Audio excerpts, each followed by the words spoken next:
Hello students. तो आज के इस सेशन में हम लोग प्रश्नावली 4.1 में क्वेश्चन नंबर दूसरे के सेकंड से स्टार्ट करेंगे, है ना। इससे पहले हमने दूसरे के फर्स्ट तक कंप्लीट कर लिए थे पिछले क्लास में। तो क्वेश्चन नंबर दूसरे का दूसरा पार्ट है ना, यहाँ पे सॉल्व करते हैं, है ना। तो दूसरे का सेकंड पार्ट है।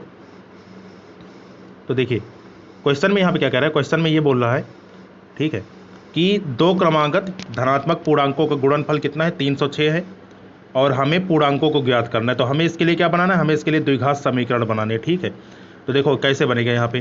तो द्विघात समीकरण बनाने के लिए सबसे पहले करेंगे क्या, यहाँ पे देखो क्या बोला है, दो क्रमागत धन पूर्णांक, तो इसको मान लेते हैं। तो देखिए, तो हम यहाँ पे दो क्रमागत धन पूर्णांक मान लेते हैं सबसे पहले। तो यहाँ पे लिखेंगे कि माना, है ना, दो क्रमागत धन पूर्णांक, ऐसे करके लिखना है आपको। माना दो, है ना, क्रमागत धन पूर्णांक,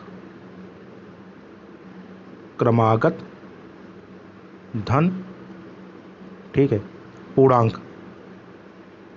तो ये हम किसके बराबर मान लेंगे, तो कोई भी क्रमागत संख्या अगर हमें माननी हो, है ना, तो हम कैसे मानते हैं। जैसे मान लो कि एक संख्या 2 है, तो अगली संख्या कितनी होती है, 3 होती है। तो मतलब कि अगर एक संख्या जैसे x होगी यहाँ पे, है ना, एक संख्या हमने x मान लिया, तो अगला कितना होगा, x+1 होगा। तो ये हमने दो क्रमागत धन पूर्णांक मान लिए। अब इसके बाद क्वेश्चन में क्या कह रहा है, क्वेश्चन में ये कह रहा है कि दो क्रमागत धन पूर्णांकों का गुणनफल, है ना, गुणनफल किसके बराबर है, 306। तो इसके बाद लिखेंगे प्रश्नानुसार, है ना। तो यहाँ पे इसके बाद लिख लिए प्रश्नानुसार। तो प्रश्नानुसार लिखते ही अब जरा देखो, है ना, इसका गुणनफल, तो मतलब कि x और इंटू में कितना, x+1, ये किसके बराबर है, ये बराबर है हमारा किसके, 306 के, ठीक है। x+1 ये बराबर किसके, 306 के। बस इसी को हल कर लेंगे तो यही हमारा द्विघात समीकरण बन जाएगा। तो x का गुणा अंदर करते हैं, तो x इंटू एक्स कितना हो गया, ये आपका हो जाएगा x², है ना, ये x इंटू एक्स, ये आपका कितना हो गया, ये हमारा हो गया x² प्लस x इंटू 1 कितना हो गया x। और देखो 306 प्लस में इधर आएगा तो किस में हो जाएगा, आपका माइनस में हो जाएगा। तो -306 बराबर किसके, 0 के। तो बस यही चीज़ हमें यहाँ पे करना था, है ना। तो बस यही इसका आंसर होगा, यही हमारा क्या होगा, यही द्विघात समीकरण होगा। इतना ही हमें बस इस क्वेश्चन में करना था, ठीक। तो ये क्वेश्चन हो गया, आसान सा क्वेश्चन था। बढ़ते हैं अगले क्वेश्चन की तरफ, ठीक। Question number 3। तो देखो थर्ड क्वेश्चन में क्या कह रहा है ना। थर्ड क्वेश्चन में अगर हम देखें तो यहाँ पे बोल रहा है कि रोहन की माँ उससे 26 वर्ष बड़ी है ना। देखिए रोहन की माँ उससे 26 वर्ष बड़ी है, उनकी आयु वर्षों का गुणनफल, है ना, मतलब उनकी आयु का गुणनफल अब से 3 वर्ष पश्चात 360 हो जाएगी। तो हमें रोहन की वर्तमान आयु ज्ञात करनी है। तो हमें क्या करना है, क्वेश्चन में रोहन की वर्तमान आयु ज्ञात करनी। तो सबसे पहले जो चीज़ हमें क्या कहते हैं कि ज्ञात करना होता है, उसी को हम लोग मानते हैं। तो हम यहाँ पे मान लेते हैं कि रोहन की वर्तमान आयु कितनी है, x वर्ष है, ठीक है। तो यहाँ पे हम मान लेते हैं। तो दूसरे का ये कौन सा क्वेश्चन है, दूसरे का थर्ड पार्ट है ना, दूसरे का ये थर्ड पार्ट है। तो इसमें लिखेंगे कि माना रोहन की वर्तमान आयु, माना रोहन की, है ना, रोहन की वर्तमान आयु बराबर कितना हो गया, x वर्ष, वर्तमान आयु। तो ये हमने x वर्ष के मान लिया, है ना, बराबर किसके, x वर्ष के, ठीक, ये मान लिया। अब देखो क्वेश्चन में क्या बोला गया है कि रोहन की जो माँ है उससे कितने साल बड़ी, 26 साल बड़ी है। तो इसका मतलब क्या हो गया कि रोहन के माँ की आयु कितनी हो जाएगी, तो x+26 हो जाएगी, है ना, क्योंकि 26 साल बड़ी है ना वो। तो यहाँ पे लिख लेंगे कि देयरफॉर रोहन के माँ की आयु, रोहन के माँ की आयु, है ना, मतलब वर्तमान आयु, ठीक है। रोहन के माँ की वर्तमान आयु ऐसे करके लिख लेंगे कि वर्तमान आयु। तो ये कितना हो गया, है ना, ये बराबर आपका हो गया x+26 वर्ष, ठीक है। कितना हो गया, x+26 वर्ष, ठीक। तो ये हमने यहाँ पे लिख लिया, ठीक है। तो अब जरा इसके बाद देखेंगे, हमें रोहन की आयु, रोहन के वर्तमान उनके माँ की वर्तमान आयु पता चल गई। तो इसके बाद क्या बोला गया है ना, क्वेश्चन में अब आगे अगली लाइन पढ़ते हैं। तो अब यहाँ पे कहा गया है कि इनकी आयु का गुणनफल अब से 3 वर्ष पश्चात। तो अब से 3 वर्ष पश्चात, तो देखो वर्तमान आयु उनकी कितनी है, उनकी वर्तमान आयु है x और x+26। तो अब से 3 वर्ष पश्चात इसकी उम्र कितनी हो जाएगी, इसके उम्र में 3 जुड़ जाएगा, और अब से 3 वर्ष पश्चात इनकी माँ की कितनी हो जाएगी, इसमें भी आपका 3 वर्ष जुड़ जाएगा। ठीक, तो x + 26 पहले से था और 3 इसमें जुड़ जाएगा। फिर उसका गुणनफल आपको बोला गया है वो किसके बराबर है, 360 के बराबर है।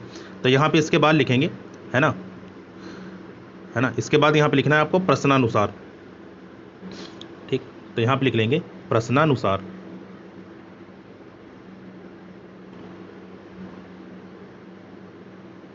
ठीक, 1 मिनट, है ना।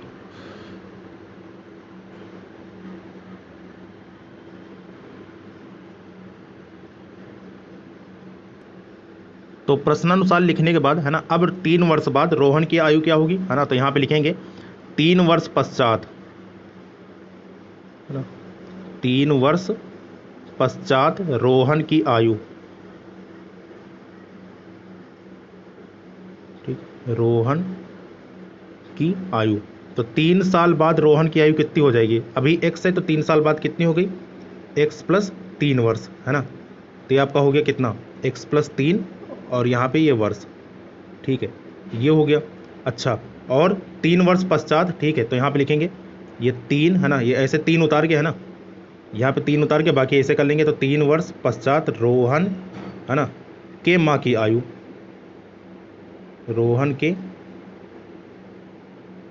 माँ की आयु, 3 वर्ष पश्चात रोहन की माँ की आयु बराबर कितना हो जाएगा। तो देखो अभी उनकी आयु कितनी है, x + 26 है, तो इसमें कितना जुड़ जाएगा, इसमें आपका 3 जुड़ जाएगा। ठीक, तो x + 26 + 3 मतलब ये कितना हो गया, 26 में 3 जोड़ो कितना आ जाएगा, 29 आ जाएगा। तो मतलब कि x + 29, है ना, क्या हो गया, ये वर्ष हो गया। ठीक, तो x + 29 वर्ष ये इनकी माँ की आयु आ गई। ठीक, तो अब देखो अब क्वेश्चन में क्या कहा गया है, क्वेश्चन में इसके आगे वाली लाइन पढ़ते हैं। तो क्वेश्चन में कहा गया है कि उनकी आयु का गुणनफल अब से 3 वर्ष पश्चात कितना हो गया, 360 हो गया। तो मतलब कि इन दोनों का गुणनफल किसके बराबर हो गया, 360 के, है ना। तो इसके बाद लिखेंगे, है ना, इसके बाद लिखेंगे कि गुणनफल, है ना, हाँ ऐसे लिखेंगे, है ना, आयु का गुणनफल, ऐसे करके आपको लिखना है, आयु का गुणनफल। ये किसके बराबर हो गया, ये बराबर हो गया आपका 360 के। ठीक, आयु का गुणनफल बराबर 360। तो रोहन की आयु कितनी है, रोहन की आयु है x + 3, है ना, x + 3 अभी निकाले हैं, गुणे इनके माँ की कितनी निकली है, इनके माँ की निकली है x + 29 बराबर किसके, 360 के। ठीक है, बस इसको सॉल्व कर लेंगे, है ना। तो यहाँ पे ब्रैकेट खुलेगा, ये ब्रैकेट और ये ब्रैकेट आप लोग हल कर लीजिए। तो x का गुणा x + 29 से एक बार, है ना, तो मतलब कि x × x कितना हो गया, x² हो गया, ये x × x कितना हो गया, x², ये आपका x² है। तो x × x आपका x² प्लस x × 29 कितना हो गया, 29x हो गया, प्लस 3 × x कितना हो गया, ये आपका हो गया 3x, प्लस 29 × 3 कितना हो गया, 29 × 3 = 87, और ये 360 प्लस में इधर आएगा तो किस में हो जाएगा, माइनस में। तो -360 बराबर किसके, 0 के। ठीक, तो ये आपका हो गया x² प्लस 29 में 3 जोड़ोगे, है ना, तो 29 में 3 जोड़ देते तो कितना आ जाएगा, 32x, है ना, 32x। और देखो 360 बड़ा है, 87 छोटा है, तो मतलब घट जाएगा। ठीक, तो 360 में से 87 घटाओगे तो आ जाएगा 273 बराबर किसके, 0 के। तो x² प्लस 32x माइनस 273 बराबर 0, यही हमारा क्या हो जाएगा, यही हमारा द्विघात समीकरण हो जाएगा। ठीक, तो यही हमारा क्या हो जाएगा, क्वेश्चन का आंसर हो जाएगा। तो इस प्रकार से इसको सॉल्व करते हैं। ठीक है, तो ऐसे करना था, आसान सा क्वेश्चन था ये भी, इसमें कुछ खास नहीं था। ठीक, तो ये भी हो गया। लास्ट क्वेश्चन देख लेते हैं, है ना, इसके साथ ये प्रश्नावली क्या हो जाएगी, इसके साथ ये प्रश्नावली खत्म हो जाएगी आपकी। ठीक, तो इसका आखिरी क्वेश्चन है, तो देखिए यहाँ पे, तो क्वेश्चन नंबर हम बात कर रहे हैं, ठीक, कौन से, दूसरे के 3rd पार्ट की, नहीं दूसरे का 4th पार्ट।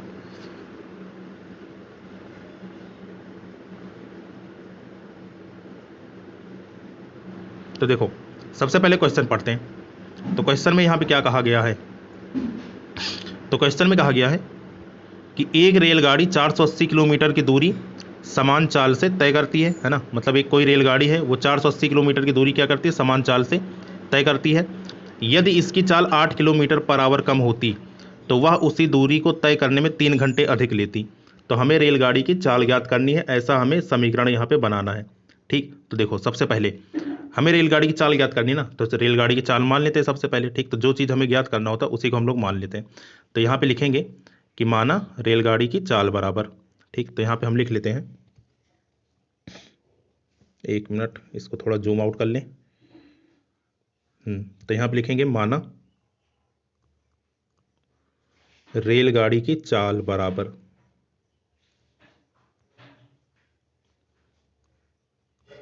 ठीक, तो ये हमने सबसे पहले क्या मान लिया, रेलगाड़ी की चाल मान लिया। तो रेलगाड़ी की चाल कितने मान लेते हैं, इसको मैं मान लेता हूँ x किलोमीटर, है ना, और प्रति घंटे के, मतलब x किलोमीटर पर आवर, ये हमने मान लिया। इसके बाद देखो वो कितनी दूरी तय करती है, आप लोग क्वेश्चन में पढ़ते रहिएगा। तो वो कह रहा है कि यदि एक रेलगाड़ी 480 किलोमीटर की दूरी समान चाल से तय करती है, तो दूरी कितना है, 480 किलोमीटर। तो इसके बाद अगर देखो एक हमें रिलेशन पता है कि दूरी बराबर किसके होता है ना, दूरी बराबर मतलब डिस्टेंस इक्वल टू किसके होता है, स्पीड इनटू टाइम के, है ना। ये हमें पता है कि दूरी बराबर आपका होता है चाल गुणे समय के। तो यहाँ से हम समय निकाल सकते हैं क्योंकि हमें दूरी पता है और चाल हमने मान ली है, एक्स मान ली है। ठीक है, तो इसके बाद लिखेंगे, ठीक है, इसके अगली लाइन में लिखेंगे कि 480 किलोमीटर की दूरी तय करने में, ठीक, ये 480 किलोमीटर की दूरी, है ना, 480 किलोमीटर की दूरी एक मिनट भाई। तो देखिए यहाँ पे, है ना, हमने यहाँ पे ये चीज़ लिख ली है, ये लाइन कि 480 किलोमीटर की दूरी तय करने में रेलगाड़ी द्वारा लिया गया समय, ये कितना होगा, समय बराबर आपका किसको हो जाएगा, दूरी बटे चाल के, है ना, ये सूत्र हमें पता है।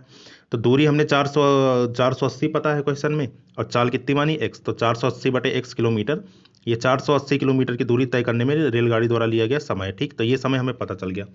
इसके बाद अब क्वेश्चन में आगे पढ़ते हैं, यदि इसकी चाल 8 किलोमीटर कम होती, ठीक है, तो 8 किलोमीटर अगर चाल कम होती तब उसे कितना समय लगता, है ना, तो वह उसी दूरी के तय करने में 3 घंटे अधिक समय लेता। तो देखो अब इसके बाद क्या करेंगे कि चाल 8 किलोमीटर कम करने पे, देखो ये जो चाल है, चाल यहाँ पे कहाँ है, ये वाली चाल, ठीक है, तो ये कितना है, ये वाली जो चाल है ये कितना है, अब ये 8 किलोमीटर कम है। तो अगर इसमें में से मैं 8 घटा दूं, है ना, इसमें में से मैं 8 घटा दूं, मतलब कि आपका दूरी तो वही है, ठीक है, लेकिन चाल में से 8 घटा देंगे तो समय कितना लग जाएगा, समय आपका 3 घंटे अधिक लग जाएगा। ठीक, तो ऐसा क्वेश्चन में यहाँ पे कहा गया है, तो फिर घटा देते हैं यहाँ पे, है ना। तो इसके बाद लिखेंगे, ठीक है, तो देखिए यहाँ पे इसके बाद वाली लाइन मैं लिखता हूँ। तो यहाँ पे लिखेंगे चाल 8 किलोमीटर प्रति घंटा कम होने पर, है ना, इसको ऐसे लिखना है आपको, थोड़ा जूम आउट करके। ठीक, ये लाइन मैं लिख देता हूँ।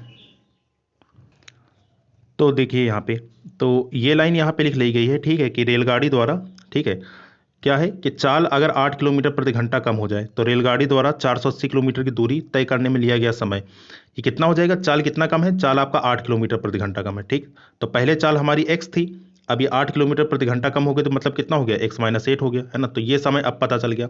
अब इसके बाद देखो, इसके बाद लिखेंगे प्रश्नानुसार। अब प्रश्न में क्या कह रहा है वही चीज़ लिख के सॉल्व कर देंगे। ठीक, तो यहाँ पे लिखेंगे प्रश्नानुसार।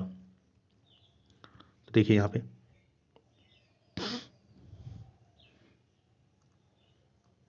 तो ये हमने लिख लिया, है ना, प्रश्नानुसार लिख लिया। तो इसके बाद क्वेश्चन में बोल रहा है कि कितना वो समय लेती, 3 घंटे अधिक लेती। तो 3 घंटे अधिक कौन लेता, देखो अभी चाल हमारी कितनी है, अभी चाल है हमारी 480 बटे x माइनस 8। ठीक है, ये 8 किलोमीटर प्रति घंटा कम होने पर। तो अभी वाली जो क्या कहते हैं चाल है, मतलब अभी वाला जो टाइम है, और जो पहले का जो टाइम था, है ना, पहले जो हमें समय निकाला था वो कितना निकाला था, 480 बटे x निकाला था। तो इसका अंतर कितना हो जाएगा, ये आपका +3 हो जाएगा। मतलब कि जो अभी अभी जो मतलब कि ट्रेन समय ले रही है वो पहले वाले से 3 घंटे अधिक ले रही है, तो इसलिए यहाँ पे +3 किया गया। ठीक है, जो अभी वाला टाइम है, मतलब कि अभी वाला जो समय है रेलगाड़ी द्वारा, वो पहले वाले समय से 3 घंटे कितना है, 3 घंटे अधिक है, तो इसलिए यहाँ पर ऐसा ये चीज़ लिखा गया। ठीक, तो इस तरीके से हम लोग इसको सॉल्व करेंगे, है ना। तो ये आपका रहेगा +3। बस इसी को सॉल्व कर लेंगे, यही हमारा आंसर आ जाएगा। तो देखो 480 दोनों जगह से, मतलब इसको इधर ले आते हैं, लेफ्ट हैंड साइड में ले आते हैं, तो ये हमारा हो जाएगा। बस इसको सॉल्व करना है। तो 480 बटे कितना, ये आपका x माइनस 8, ये माइनस में इधर 480 और बटे कितना x बराबर किसके, 3 के। तो ऊपर देखिए 480 कॉमन आ जाएगा। ठीक, तो ऊपर आपका 480 कॉमन, तो कितना आया यहाँ पे, है ना, 480 कॉमन होने पर देखिए ये आपका कितना हुआ, है ना। यह यहाँ पे बचा आपका 1/x-8 और माइनस में 1 कितना x बराबर किसके 3 के। ठीक, थोड़ा और सॉल्व करते हैं इसको, तो यहाँ पर इन दोनों का एलसीएम सॉल्व कर लेंगे, है ना। तो ये 480 ये आपका चलता रहेगा। ठीक है, तो यहाँ एलसीएम कितना आ जाएगा, एलसीएम आपका आ गया x ब्रैकेट में कितना x-8, तो इसका गुणा इससे लग जाएगा डायरेक्ट, है ना। तो कितना हो गया, ये हमारा x हो गया और इसका गुणा इससे लग जाएगा, तो बीच में माइनस और यहाँ भी कितना x-8। ठीक, बराबर किसके 3 के। चाहो तो ये 480 यहाँ पे ये जो क्या कहते हैं गुणा में है, इधर आएगा तो भाग में हो जाएगा, इसको इधर ले आओ और ये ब्रैकेट यहाँ पे सॉल्व कर दो, ब्रैकेट ओपन कर दो, तो ये हमारा हो गया x ब्रैकेट खुला माइनस x और माइनस माइनस कितना प्लस का 8 और बटे कितना x ब्रैकेट में x-8 बराबर कितना, ये आपका 3/480 के, तो 3×3 और ये कितनी बार काटेगा, ये 16 बार, मतलब कि 160 बार में ये कट जाएगा। ठीक, तो अब जरा देखो और कौन कटा, यहाँ पे आपका कट चुका है x से, x आपका कैंसिल हो गया। ठीक है, तो मतलब बचा कितना हमारा यहाँ पे, ये हमारा बच गया ऊपर बचा 8। ठीक है, यहाँ पे बच गया 8 बटे ब्रैकेट अंदर खोल देंगे, है ना, ये चीज़ अंदर भेज दो मतलब x को, तो कितना हो गया x माइनस x/8 कितना हो गया 8x बराबर ऊपर 1 बचा और नीचे कितना चलेगा, नीचे अब चलेगा 160। ठीक है, तो अब जरा देखो इसका गुणा इससे लगेगा, ठीक है, और इसका गुणा इससे लगेगा, है ना, क्रॉस मल्टीप्लाई अब होगा यहाँ पे। तो देखिए क्रॉस मल्टीप्लाई जब करेंगे आप तो ये कितना हो जाएगा, तो ये हमारा हो जाएगा x² माइनस 8x, है ना, x² माइनस 8x, इसका गुणा 1 से हुआ तो यही रहेगा बराबर इधर कितना हो जाएगा, ये आपका हो जाएगा 160 गुणे किसके 8 के। तो जब इसको आप हल करोगे तो ये चीज़ इधर आएगी लेफ्ट हैंड साइड में, तो किस में हो जाएगी माइनस में, तो मतलब कि x² माइनस 8x और ये आपका इधर आ गया, है ना। तो 16 कितना होगा, 16 आपका हो जाएगा 128, तो मतलब कि 1280 बराबर किसके 0 के। तो बस यही जो हमारा बना, ठीक है, ये चीज़ जो हमारी निकल कर आई यही हमारी क्या है, यही हमारी द्विघात समीकरण है। इसी को हल कर लेंगे तब हमें क्या पता चल जाएगा, हमें रेलगाड़ी की चाल पता चल जाएगी। तो हमें इसको हल नहीं करना है, हमें खाली द्विघात समीकरण बनाकर ही छोड़ना था। तो ये इस प्रकार से इस क्वेश्चन का हल होगा। ठीक, तो ये पूरा सॉल्यूशन है आपका। ठीक है, इसको आप देख लीजिएगा। तो यहाँ पर ये आपका यहाँ से स्टार्ट है क्वेश्चन, है ना, वीडियो रोक रोक के आप लोग लिखिएगा तो टाइम मिल जाएगा लिखने के लिए। तो ये क्वेश्चन आपका यहाँ से स्टार्ट था। ठीक, तो सबसे पहले हमने रेलगाड़ी की चाल मान ली। रेलगाड़ी की चाल कितनी मानी थी, x किलोमीटर प्रति घंटे। अब रेलगाड़ी की चाल पता है तो 480 किलोमीटर की दूरी तय करने में रेलगाड़ी द्वारा लिया गया समय वो कितना हो जाएगा, तो समय बराबर हमें पता है कि किसको होगा, दूरी बटे चाल के। तो यहाँ से दूरी की वैल्यू हमने 480 रखी और चाल हमें कितना दिया, चाल हमें यहाँ पे दिया है x। ठीक है, ये जो चाल हमें दिया है इसकी बात करें तो ये हमें कितना दिया है, ये हमें x दिया है यहाँ पे। ठीक, यहाँ पे ऐसे है ये 480 बटे x। ठीक, तो ये हमें दूरी बटे चाल से हमें क्या कहते हैं समय पता चल गया। अब क्या है, अब इसके मतलब कि रेलगाड़ी की चाल को 8 किलोमीटर कम कर दिया जाता है। तो कम करोगे तो टाइम ज़्यादा लगेगा, तो सबसे पहले यहाँ पे चाल हमने कम किया, तो चाल हमने x से कितना कर दिया, x-8 कर दिया। तो अब वाली जो ट्रेन अब जो ट्रेन द्वारा लिया गया समय है मतलब 480 बटे x-8 वो पहले वाले से कितना है, पहले वाले से 3 अधिक है, तो वो चीज़ यहाँ पे हमने लिख ली। ठीक है, बस इसी को हल किया इधर उधर पक्षांतर करके, तो ये हमारा कितना आ गया, ये हमारा आंसर आ गया। तो बस यही चीज़ इसका आंसर, यही इसका आंसर रहेगा। तो ये प्रश्नावली खत्म हो गई आज कंप्लीट पूरी, और बाकी अगले क्लास में इसके आगे की प्रश्नावली को डिस्कस कर दिया जाएगा। ठीक, तब तक के लिए थैंक यू सो मच।